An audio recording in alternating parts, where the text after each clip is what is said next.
Good afternoon, BCom second year. Welcome back to the class of marketing management, विपणन प्रबंधन. Okay, तो पिछली class में अपन ने पढ़ा था about the micro environment. Okay, तो जो विपणन का वातावरण है, विपणन वातावरण को हमने दो भागों में विभाजित किया था. इन द इंटरनल एनवायरनमेंट, आंतरिक वातावरण एवं बाहरी वातावरण. ठीक है, और बाहरी वातावरण को हमने फिर दो भागों में विभाजित किया था, micro environment and the macro environment. Okay, so पिछली क्लास में अपन ने चार कारक पढ़े थे माइक्रो मार्केटिंग एनवायरनमेंट के, माइक्रो विपणन वातावरण के. कौन कौन से थे?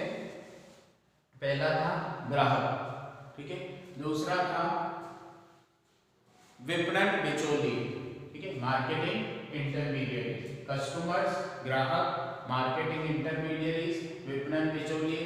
तीसरा था कॉम्पिटिटर्स, ग्राहक, ठीक है, तो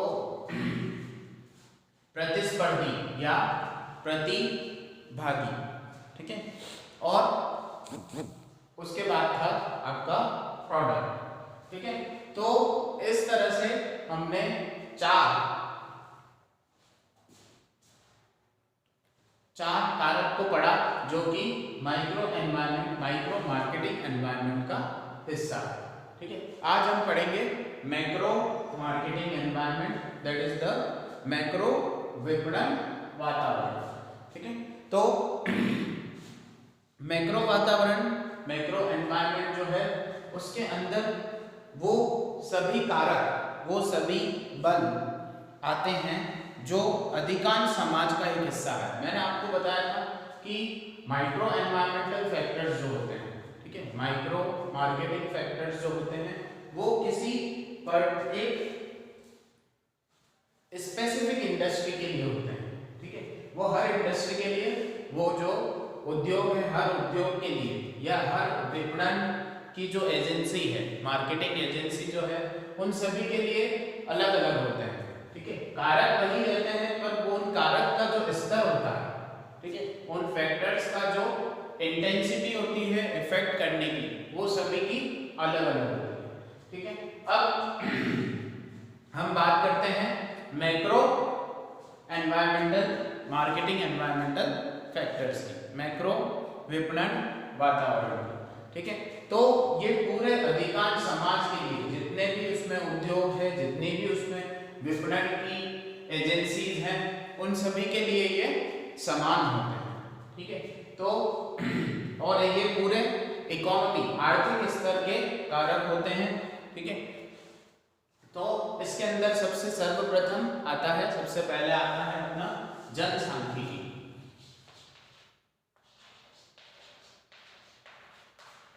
जनसांख्यिकी कारक,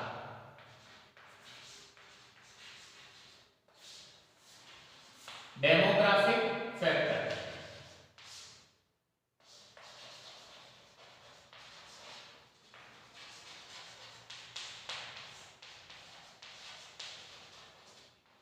डेमोग्राफिक फैक्टर. सो डेमोग्राफिक जैसे कि नाम से ही पता पड़ रहा है, जनसांख्यिकी मतलब कि ये जनसंख्या पर आधारित कारक है. ठीक है, अब जिस भी क्षेत्र में हम विपणन करने जा रहे हैं, ठीक है, या विपणन गतिविधियों को अंजाम देने जा रहे हैं, सबसे जरूरी है उस क्षेत्र की जनसांख्यिकी को के स्तर को पढ़ लेना. ठीक है, डेमोग्राफिक वेरिएबल्स को पढ़ना. ठीक है, वो क्या होंगे कि सबसे पहला आता है आकार. ठीक है, जनसंख्या का आकार किस तरह का है. ठीक है, उस क्षेत्र की जनसंख्या कितनी है, उसका आकार किस तरह का है, उसकी डेंसिटी कितनी है, घनत्व. ठीक है, डेंसिटी ऑफ पॉपुलेशन. उसके बाद आता है internal variables, internal demographic variables. ठीक है, जब हम जनसंख्या के अंदर जाते हैं, ठीक है, तो उसके अंदर बहुत सारे वेरिएबल्स आते हैं, जैसे उम्र, एज, ठीक है, जेंडर, लिंग. ठीक है, उसके बाद जाति, रिलीजन, धर्म, जाति कास्ट, जेंडर, एज, ठीक है, कास्ट, जाति, रिलीजन, धर्म,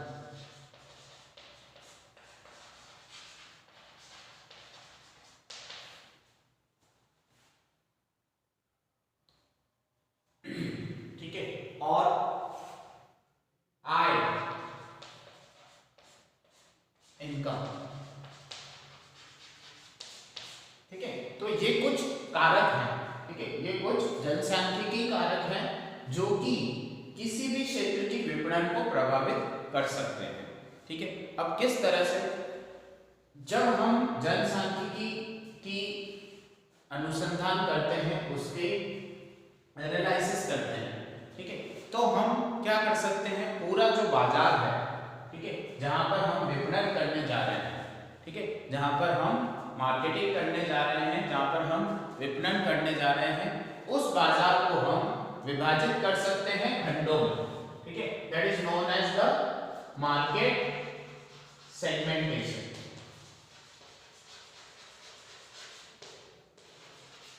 ठीक है। उसे हम बोलते हैं खंड बाजार, खंड बाजार, ठीक है। तो उस पूरे मार्केट को हम अलग अलग सेगमेंट्स में डिवाइड कर सकते हैं on the basis of these demographic variables, ठीक है।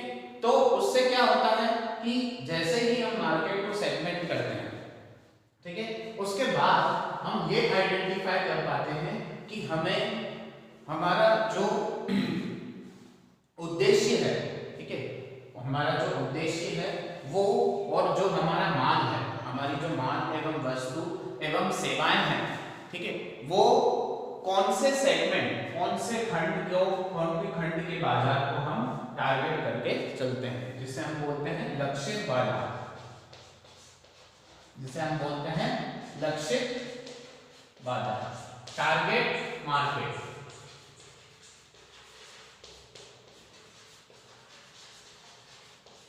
ठीक है। तो जब हम ये अध्ययन करते हैं, तो हम जब ये एनालिसिस करते हैं, तो हम पूरे बाजार को, जो पूरा बाजार है, मार्केट है, उसको हम विभाजित कर सकते हैं किसमें, इन द डिफरेंट सेगमेंट्स, ठीक है, that is known as market segmentation, ठीक है। और उसके बाद हम उसमें से अपना जो लक्षित बाजार है उसको छांट सकते हैं, और वहां पर हम अपनी विपणन की गतिविधियां करते हैं, जिससे कि हमें हमारा जो उद्देश्य है, संगठन का जो उद्देश्य है और जो हमारे गोल्स हैं, उनको हम अचीव कर सकें, ठीक है।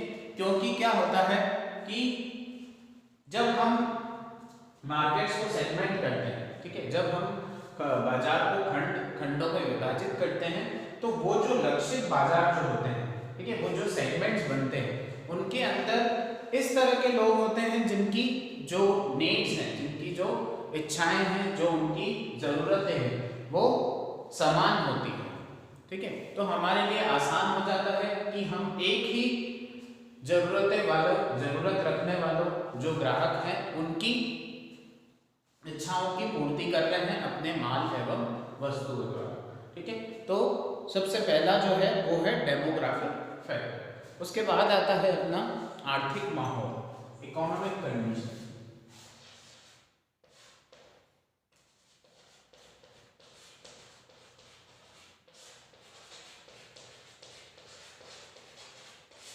Economic condition,